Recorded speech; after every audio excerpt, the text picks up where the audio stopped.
এটি হচ্ছে 2 piece concrete solid brick তৈরির ফর্মা, যার মাধ্যমে বাড়িতে বসে বালু সিমেন্ট ব্যবহার করে এরকম ইট উৎপাদন করা যায়। ফ্রেশ চকচকে ঝকঝকে ব্রিক তৈরি করতে হলে এই ধরনের ব্রিকের ডাইসগুলোর বিকল্প নেই। তো আমরা এমআর মেশিনারিজ কিন্তু কংক্রিট সলিড ব্রিক এবং কংক্রিট হলো ব্লকের ডাইস এবং মেশিনারিজগুলো তৈরি এবং বাজারজাত করে থাকি।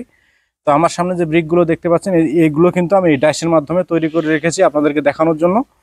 তো আপনারা যদি বাড়িতে বসে বালু সিমেন্ট ব্যবহার করে পুরা ইটের থেকে অর্ধেক কম খরচে ইটগুলো উৎপাদন করে নিজের বাড়িতে ব্যবহার করতে চান অথবা বিক্রির জন্য তৈরি করে ব্যবসা করতে চান, তাহলে এই ভিডিওটি আপনার জন্য। তো বন্ধুরা, আজকের ভিডিওতে আমি আপনাদেরকে দেখাবো কিভাবে ব্রিকগুলো তৈরি করেছি, কি কি মেটেরিয়াল ব্যবহার করে তৈরি করেছি এবং এই ধরনের ব্রিকের ডাইসগুলো আপনারা সারা বাংলাদেশে কিভাবে হোম ডেলিভারি নিতে পারেন সেই বিষয়ে বিস্তারিত বলার চেষ্টা করব আজকের ভিডিওতে। তো চলুন শুরু করা যাক। তো ভিডিও শুরুতে বলে রাখি, আমরা এমআর মেশিনারিজ কংক্রিট সলিড ব্রিকের ডাইসগুলো 1 পিসের, 2 পিসের, 3 পিসের, 4 পিসের বিভিন্ন ভেরিয়েন্টের ডাইসগুলো তৈরি এবং বাজারজাত করে থাকি। এটি হচ্ছে 2 পিস কংক্রিট সলিড ব্রিক তৈরির ডাইস, যার মাধ্যমে একবারে 2টা করে ব্রিক তৈরি করা যায়। এখানে AZB লোগো সহকারে দেওয়া আছে। আপনারা কিন্তু আপনাদের পছন্দ অনুযায়ী যে কোনো অক্ষর বসিয়ে নিতে পারেন। এটার সাইজ হচ্ছে লম্বা 9.5 ইঞ্চি, পাশে 4.5 ইঞ্চি, উচ্চতা 3.5 ইঞ্চি সাইজের। আপনারা সাইজও কিন্তু কাস্টমাইজ করে নিতে পারেন। তো এই ব্রিকের ডাইসগুলো 1 পিসের, 2 পিসের, 3 পিসের, 4 পিসের বিভিন্ন ভেরিয়েন্টের ডাইসগুলো রয়েছে। আমরা যে ডাইসটি রিভিউ করতেছি এটি হচ্ছে 2 পিসের, যার মাধ্যমে আমি ইতিমধ্যে ব্রিক তৈরি করে রেখেছি। আর এর দ্বারা যে ব্রিক তৈরি হবে সেই ব্রিকের সাইজ কিন্তু একদম ফ্রেশ কোয়ালিটি, ঝকঝকে চকচকে, শেপটা কিন্তু অনেক সুন্দর আপনারা দেখতে পাচ্ছেন। লম্বা 9.5, পাশে 4.5, উচ্চতা 3.5।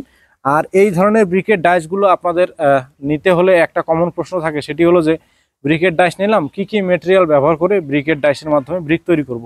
তাদের জন্য আমরা একটা সুব্যবস্থা রেখেছি। আমরা সাথে একটা বই দিয়ে দেই, যেই বইয়ের মধ্যে ছবি সহকারে দেওয়া রয়েছে আপনারা কিভাবে তৈরি করবেন, কি কি মেটেরিয়াল দিয়ে তৈরি করবেন, কেমনে ব্রিক তৈরি করলে ব্রিকের গুণগত মান ভালো হবে, কয়দিন পর ব্যবহার করা যাবে, কতদিন পানি দিতে হবে, কতদিন শুকাতে হবে, এই বিষয়ে বিস্তারিত জানার জন্য, সবাই যেন তৈরি করতে পারে খুব কম খরচে বা খুব সহজে, তাদের জন্য এই বইটা কিন্তু আমরা প্রত্যেকটা ডাইসের সাথে একটা করে দিয়ে দেই।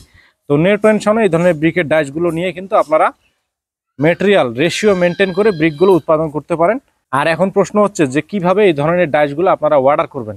আমাদেরকে অর্ডারের সিস্টেম হচ্ছে, প্রথমে আপনার নাম, ঠিকানা, ফোন নাম্বার এবং সামান্য কিছু টাকা অ্যাডভান্স করে আমাদের কাছে অর্ডার করতে পারেন। আমরা সারা বাংলাদেশের 64 জেলাতেই হোম ডেলিভারি দিয়ে থাকি, প্রত্যেকটা উপজেলা এবং প্রত্যেকটা ইউনিয়ন, প্রত্যেকটা গ্রামে। তো এক্ষুনি অর্ডার করতে আমাদের স্ক্রিনে দেওয়া নাম্বার থেকে ফোন করতে পারেন, অথবা ডিসক্রিপশনে আমাদের ওয়েবসাইটের লিঙ্ক দেওয়া আছে, ওয়েবসাইটের লিঙ্কে ক্লিক করে সরাসরি আমাদের ওয়েবসাইট ভিজিট করতে পারেন এমআর ইকো ব্রিক্স অ্যান্ড মেশিনারিজের ইউটিউব চ্যানেল। তো বন্ধুরা, এখন আপনাদেরকে সরাসরি এই ডাইসের মাধ্যমে কিভাবে ব্রিক তৈরি করেছি সেটি এখন আপনাদেরকে সরজমিনে তৈরি করে দেখাবো বালু সিমেন্ট ব্যবহার করে। যে ব্রিকগুলো আমি আপনাদের সামনে তৈরি করে রেখেছি, এগুলো বিগত সময়ে আমি তৈরি করে রেখেছি। তো চলুন এখন ভিডিওতে চলে যাই কিভাবে ব্রিকগুলো তৈরি করা হয় বালু সিমেন্ট ব্যবহার করে। তো ভিডিওটি না টেনে সম্পূর্ণ ভিডিওটি দেখতে থাকুন। It's not a game, it's a rich thing.